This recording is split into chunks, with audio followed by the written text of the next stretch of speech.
I'd like to tell you about the strangest secret in the world. Not long ago, Albert Schweitzer, the great doctor and Nobel Prize winner, was being interviewed in London, and a reporter asked him, "Doctor, what's wrong with men today?" The great doctor was silent a moment, and then he said, "Men simply don't think." And it's about this that I want to talk with you. We live today in a golden age. This is an era that man has looked forward, dreamed of, and worked toward for thousands of years. But since it's here, we pretty well take it for granted. We in America are particularly fortunate to live in the richest land that ever existed on the face of the earth, a land of abundant opportunity for everyone. But do you know what happens? Let's take 100 men who start even at the age of 25. Do you have any idea what will happen to those men by the time they're 65? These 100 men who all start even at the age of 25 believe they're going to be successful. If you asked any one of these men if he wanted to be a success, he'd tell you that he did.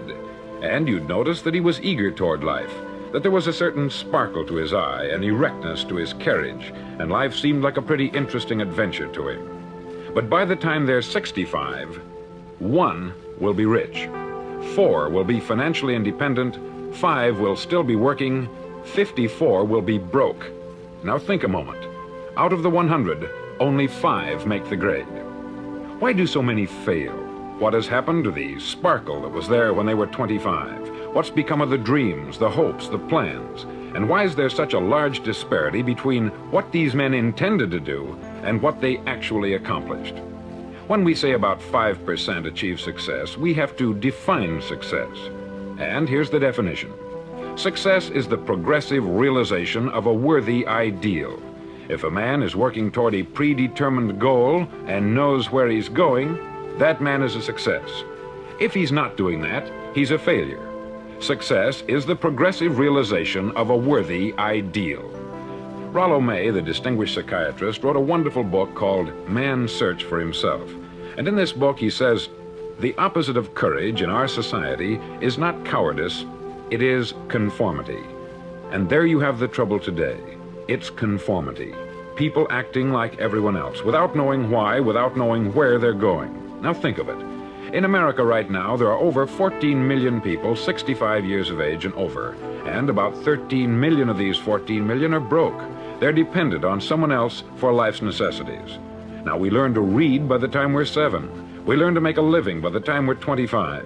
Usually, by that time, we're not only making a living, we're supporting a family. And yet, by the time we're 65, we haven't learned how to become financially independent in the richest land that has ever been known. Why?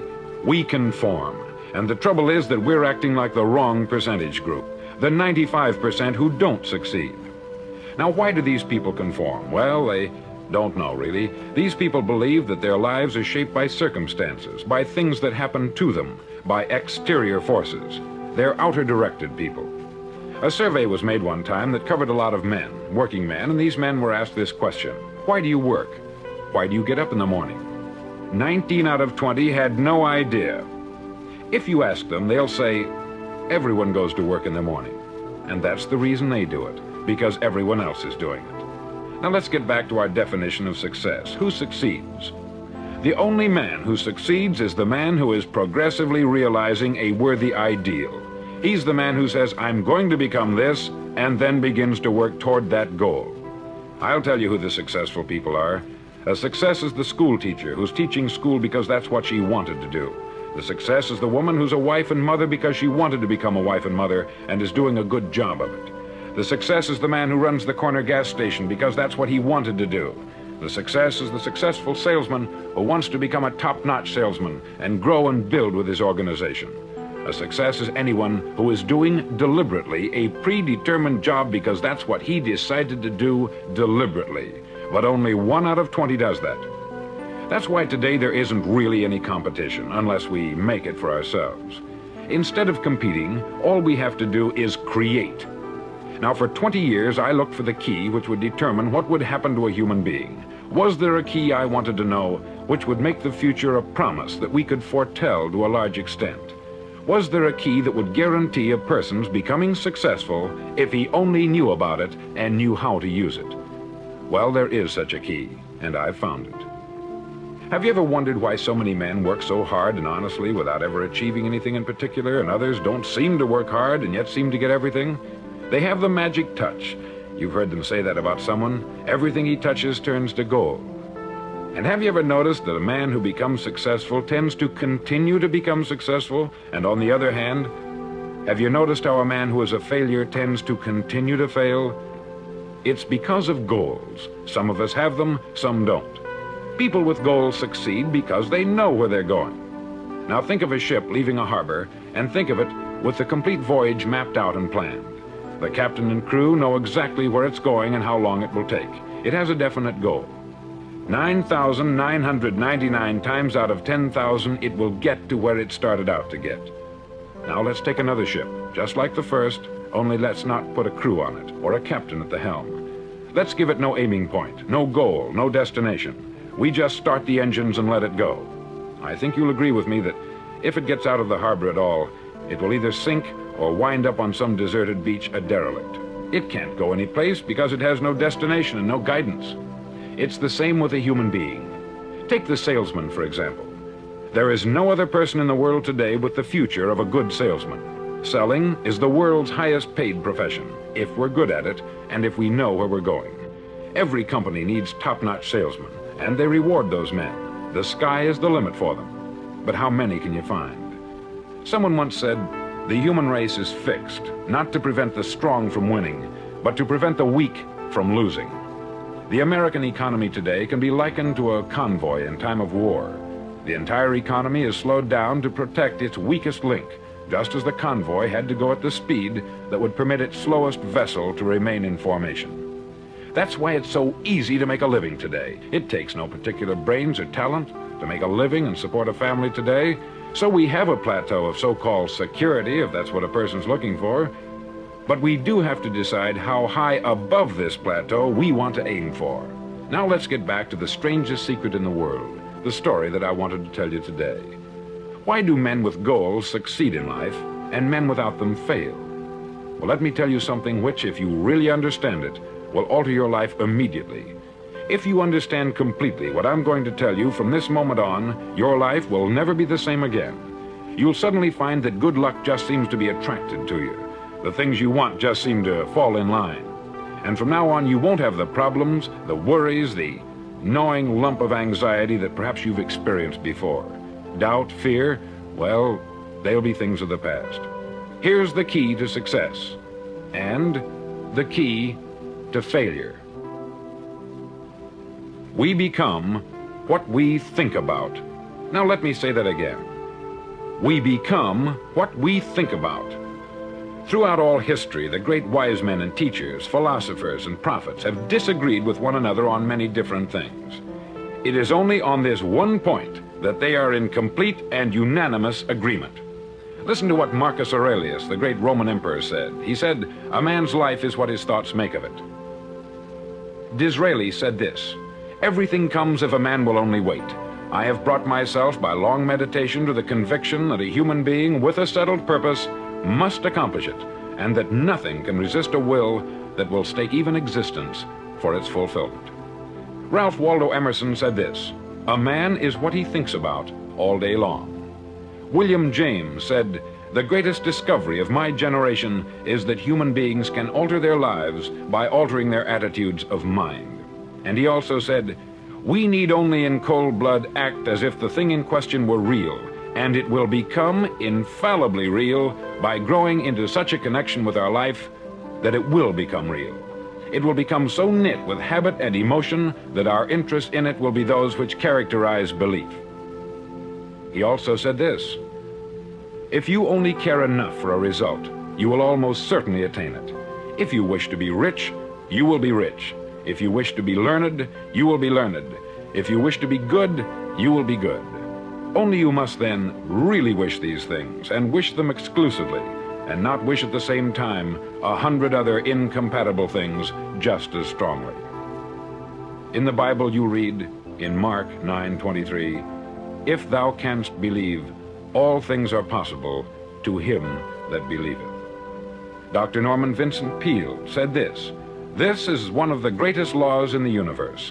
Fervently do I wish I had discovered it as a very young man. It dawned upon me much later in life, and I've found it to be one of the greatest, if not my greatest discovery, outside of my relationship to God. And the great law, briefly and simply stated, is that if you think in negative terms, you'll get negative results. If you think in positive terms, you will achieve positive results. That is the simple fact, which is at the basis of an astonishing law of prosperity and success. In 3 words, believe and succeed. William Shakespeare put it this way: our doubts are traitors and make us lose the good we oft might win by fearing to attempt. George Bernard Shaw said, people are always blaming their circumstances for what they are. I don't believe in circumstances. The people who get on in this world are the people who get up and look for the circumstances they want, and if they can't find them, make them. Well, it's pretty apparent, isn't it? And every person who discovered this for a while believed that he was the first one to work it out. We become what we think about. Now, it stands to reason that a person who's thinking about a concrete and worthwhile goal is going to reach it, because that's what he's thinking about. And we become what we think about. Conversely, the man who has no goal, who doesn't know where he's going, and whose thoughts must therefore be thoughts of confusion and anxiety and fear and worry, becomes what he thinks about. His life becomes one of frustration, fear, anxiety, and worry. And if he thinks about nothing, he becomes nothing. Now, how does it work? Why do we become what we think about? Well, I'll tell you how it works as far as we know. Now, to do this, I want to tell you about a situation that parallels the human mind. Suppose a farmer has some land, and it's good, fertile land. Now, the land gives the farmer a choice. He may plant in that land whatever he chooses. The land doesn't care. It's up to the farmer to make the decision. Now, remember, we're comparing the human mind with the land, because the mind, like the land, doesn't care what you plant in it. It will return what you plant, but it doesn't care what you plant. Now, let's say that the farmer has 2 seeds in his hand. One is a seed of corn, the other is nightshade, a deadly poison. He digs 2 little holes in the earth and he plants both seeds, one corn, the other nightshade. He covers up the holes, waters, and takes care of the land, and what will happen? Invariably, the land will return what is planted. As it's written in the Bible, as ye sow, so shall ye reap. Remember, the land doesn't care. It will return poison in just as wonderful abundance as it will corn. So up come the 2 plants, one corn, one poison. Now, the human mind is far more fertile, far more incredible and mysterious than the land, but it works the same way. It doesn't care what we plant. Success, failure. A concrete, worthwhile goal, or confusion, misunderstanding, fear, anxiety, and so on. But what we plant, it will return to us. You see, the human mind is the last great unexplored continent on the earth. It contains riches beyond our wildest dreams. It will return anything we want to plant. Now, you might say, well, if that's true, why don't people use their minds more? Well, I think they've figured out an answer to that too. Our mind comes as standard equipment at birth. It's free, and things that are given to us for nothing, we place little value on. Things that we pay money for, we value. The paradox is that exactly the reverse is true. Everything that's really worthwhile in life came to us free. Our mind, our soul, our body, our hopes, our dreams, our ambitions, our intelligence, our love of family and children and friends. All these priceless possessions are free, but the things that cost us money are actually very cheap and can be replaced at any time. A good man can be completely wiped out and make another fortune. He can do that several times. Even if our home burns down, we can rebuild it, but the things we got for nothing, we can never replace. The human mind isn't used merely because we take it for granted.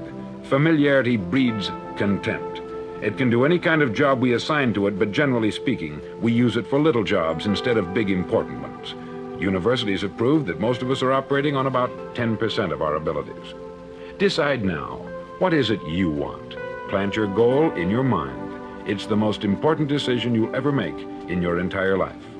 Do you want to be an outstanding salesman, a better worker at your particular job? Do you want to go places in your company, in your community? All you've got to do is plant that seed in your mind. Care for it. Work steadily toward your goal, and it will become a reality. It not only will, there's no way that it cannot. You see, that is a law, like the laws of Sir Isaac Newton, the laws of gravity. If you get on top of a building and jump off, you'll always go down. You'll never go up. And it's the same with all the other laws of nature. They always work. They're inflexible.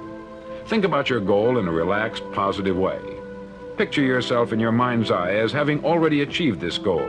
See yourself doing the things you will be doing when you've reached your goal. Ours has been called the phenobarbital age, the age of ulcers and nervous breakdowns. At a time when medical research has raised us to a new plateau of good health and longevity, far too many of us worry ourselves into an early grave trying to cope with things in our own little personal ways, without learning a few great laws that will take care of everything for us. These things we bring on ourselves through our habitual way of thinking. Every one of us is the sum total of his own thoughts. He is where he is because that is exactly where he really wants to be, whether he'll admit that or not. Each of us must live off the fruit of his thoughts in the future, because what you think today and tomorrow, next month and next year, will mold your life and determine your future.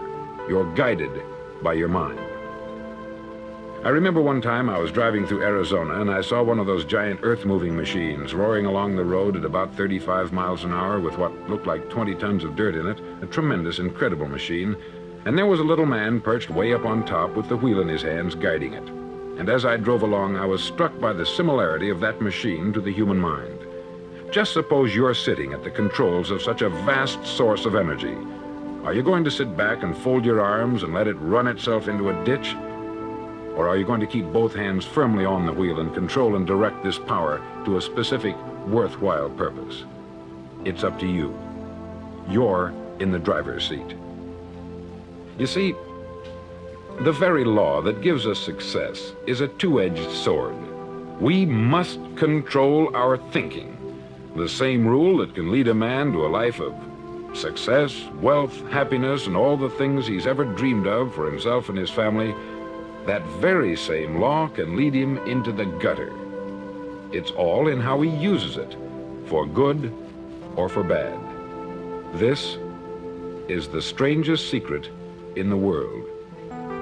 Now, why do I say it's strange, and why do I call it a secret? Actually, it isn't a secret at all. It was first promulgated by some of the earliest wise men, and it appears again and again throughout the Bible.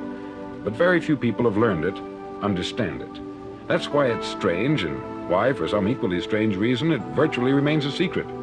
I believe that you could go out and walk down the main street of your town and ask one man after another what the secret of success is, and you probably wouldn't run into one man in a month who could tell you. Now, this information is enormously valuable to us if we really understand it and apply it. It's valuable to us not only for our own lives, but the lives of those around us, our family, employees, associates, and friends. Life should be an exciting adventure. It should never be a bore. A man should live fully, be alive. He should be glad to get out of bed in the morning. He should be doing a job he likes to do because he does it well. One time I heard Grove Patterson make a speech, the editor-in-chief of the Toledo Daily Blade, and as he concluded his speech, he said something that I've never forgotten. He said something like this: "My years in the newspaper business have convinced me of several things, among them that people are basically good, and that we came from someplace, and we're going someplace. So we should make our time here an exciting adventure. The architect of the universe didn't build a stairway leading nowhere. And the greatest teacher of all, the carpenter from the plains of Galilee, gave us the secret time and time again. As ye believe, so shall it be done unto you."